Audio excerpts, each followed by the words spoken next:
Hey there, everybody. Welcome to our preview for This Is Us, Season 6, Episode 15. The Miguel episode is finally here, and guess what it's titled? Miguel. Miguel. Listen, if you guys have been here with us for the past couple of years, then you know how much we enjoy Miguel. We love him. We've been waiting for this episode. I'm glad that it's here, but man, you guys are really late on the ball for this. I truly feel like this episode needed to happen last season, not 4 episodes before the end. We're finally getting some backstory on him. The moment that I've been waiting for, which is to see the reconnection after many years have passed. And just why so late, guys? Come on. Here is my ridiculous theory on all of this. It is like art imitates life, where the Pearsons, they all took Miguel for granted at times. They didn't give him enough love. And this is like, This Is Us. Y'all are taking Miguel for granted. Y'all are not giving him enough of a spotlight. And now that you are, you may be doing it at a time when it is too late and we are sad. I also kind of wondered if they decided to do it at this point because when they first introduced that Rebecca was later with Miguel, for the first while, fan base was not having Miguel for a long time. And there are still a group of people out there that are never going to have Miguel, and that it is not okay. No matter how much time has passed, Rebecca can love anyone she wants, but not Miguel. And, that because now we've all kind of been chomping at the bit to have more Miguel, now they're going to give us that episode. I think they think it's going to be much more well received.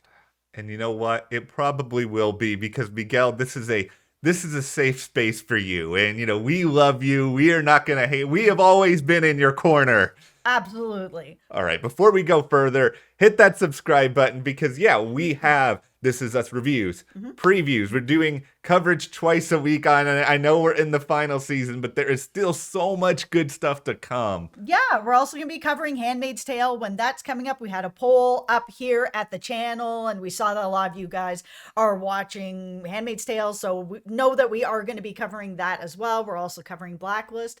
And follow us over on Instagram. We mentioned on here that I got a bunny 2 weeks ago, Miss Fifi Fontaine. Last night, she met Coco Chanel face to face. Face to face. They had been sort of seeing each other through the cage, whatever, face to face. They became best friends immediately. And I have some pictures up there of their first meeting. So Matt and Jess TV, follow us there. It is adorable. It's so cute. Oh my God. All right, so there's one other thing we want to mention here. YouTube has created a new feature called Super Thanks, which is basically a way for all of you out there to be able to support us further. And it is a button that is right below the video. You see it alongside a lot of the other options. And if you want to give us a contribution, leave a message, tell us how much you either appreciate the channel, how much you enjoyed the episode, what you want to see, the content in that comment, it doesn't matter, but it's another way for you guys to support us. And we really appreciate anyone who considers offering us a super thanks there. Yes, thank you very much. All right, so Miguel's story. Okay, so we saw from the promo that we are going to really get Miguel's story. We are going to get him from when he was young. We're going to get him from, we already saw everything with the porch where he ended up leaving Rebecca. We're going to see them reunited. And of course, we're going to see him in the present. My biggest fear with this Miguel episode is that we are going to get all this wonderful stuff, and that this is the episode where they are going to kill him. I am really fearful of that. We only have 4 episodes left. We have never seen Miguel in the far future at Rebecca's deathbed. Yeah. I am fearful that he is not going to make it out of this whole season alive, and that this will be the episode where we will get more of that far future, and he is not going to be alive anymore. I've already moved to the acceptance phase. I have not. Of this. No. See, no. I think he's dead. I think he is. I think, okay, there are a couple of reasons for this. I think the biggest one being that they spent all this time emphasizing Kate being the potential power of attorney if something happened. And I just think they have foreshadowed that. There's also been, behind the scenes social media teases here and there over these past few weeks, and I haven't seen a lot of Miguel in a lot of stuff that we haven't seen yet. And so that, of course, makes me very, very worried. It's just also the fact that almost every other member of the Pearson family has been shown to be alive. A lot of people thought Kate was dead. She's not dead. No. Somebody is going to be dead. And it just feels like for all of the sliding that they have done of Miguel, of course Miguel is going to be the person who doesn't make it. Yeah, and I think they want to have this sort of last bit of Rebecca's life really be the thing that squeezes our hearts so much that we just like are going to be bawling our eyes out that she has lost her love of her life, Jack, her other love, Miguel. And I will say this is the one thing that I truly appreciated about this promo, and I'm really glad that they showed this. Yeah. I was afraid that when they met back up and that it was kind of like we reconnected on, social media. Now we're going to meet back up and then they get together. There was a long period of time where they were kind of not ashamed of their relationship, but kind of not hiding it, but like if, Kevin came into the room, they would stop holding hands or like try to make it so that everybody would be okay with it. And I was worried that there wasn't going to be a deep love there, that it was going to be like a love, a foundation of friendship, all that sort of thing, which makes for a great marriage as well. But that there wasn't going to be like an in-love component to it. And seeing that promo, it tells me that there is an in-love component to it. I think even just having Miguel say that the only time he's really ever felt homesick was when he left her on that porch. Like, it was so just like heart-shattering, but also sweet. And it showed he's obviously had a lot of time over the years to think about that, to regret that. Maybe he's just like, I didn't feel like there was any other choice in that moment, but he's going to take advantage of the one that's in front of him now. Yeah, we've said this many times on the channel. Love isn't always on time. Sometimes timing really does play a role in this. Like everything that happened with Kevin and Sophie, timing had to be right for that relationship to work out and be solid. And now's the time for them. And with Rebecca and Miguel, the feelings were there, but the timing was not right. No. Like Rebecca's kids, at least Kevin, no, they were not going to be accepting of this, and that this was just the timing was not right for it. And it had to happen at a later time. And that's why one of the other things I liked about this promo was Miguel and his mom, where she was just like, you'll love again. Like, the door to love is not over for you because of, everything that happened with your last marriage. Like, you will love again. And I think it's a really positive, hopeful message for everyone that it's like, if your heart is broken, if you've lost love, you will love again. It's a very hopeful promo in that sort of way. And I think it's also just really nice to get like these particular chunks of time for Miguel and even for Rebecca that we haven't really seen that much of, because whether it's that This Is Us didn't want to cast, another group of actors to play the big three, or they didn't want to flash back that much from like where the show was at the pilot. But like that period of time in between, around when Miguel left to Houston and where we were in season 1, like there's a lot of space in there that they can work through. And it feels like we're going to work through some of that with Miguel in Houston. We're going to work through some of that with Miguel meeting back up with Rebecca. I hope we get to see some more of like the individual milestones in their relationship as they have sort of found each other again, because I just think there's way more to mine there than we're ever going to be able to get in a single hour of TV, honestly. Oh, for sure. Especially just the whole them meeting back up again, his confession of like, it's never really been home since I left that porch. Like, you are sort of it for me.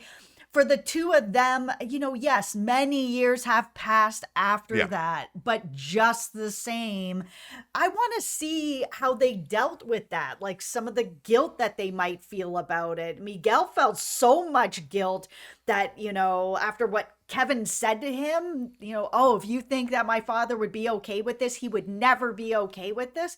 I'm sure he's been carrying that. And I'm sure he still carries it, even in a small way inside of him. And that's why Miguel, even though he did get together with Rebecca and he loves her, he's been very, very quiet, very respectful, very in the background of the sort of Pearson clan, where he's just like, I love her and I want to be here, but I know what my place needs to be to make this work so that I can be with Rebecca and I can be here for the kids should they want to have a relationship with me.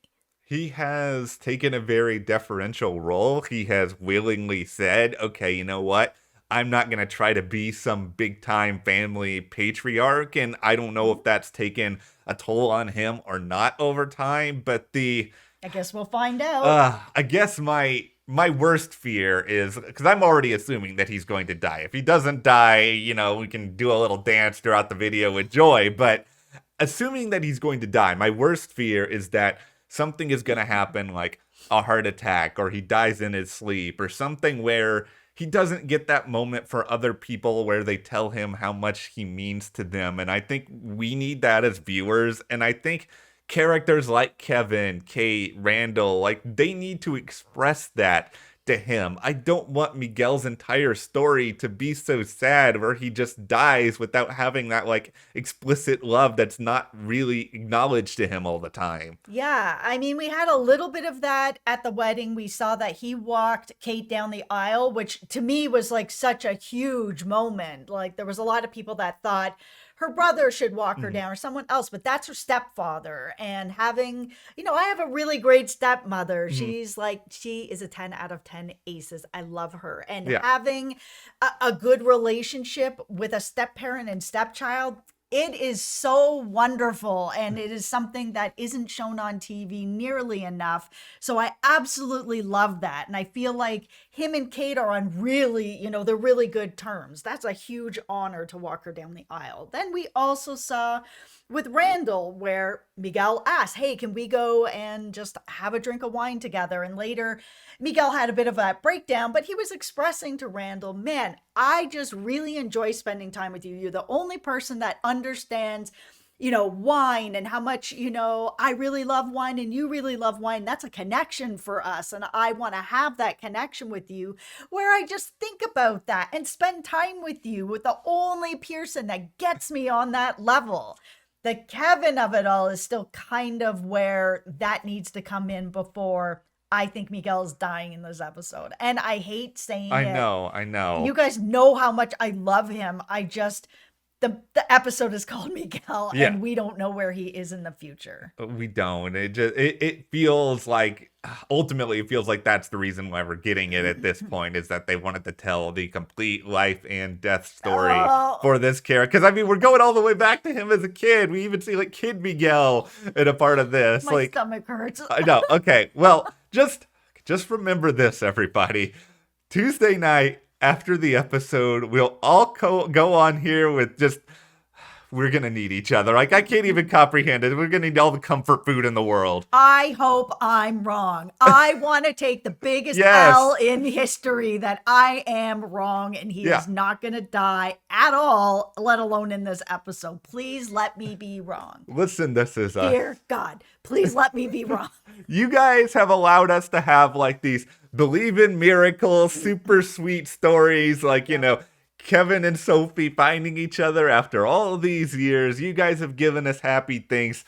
Give us one more. Just one more. Please. Maybe Miguel is at the store in, like, those flash forwards in the future, and that's why we haven't seen him.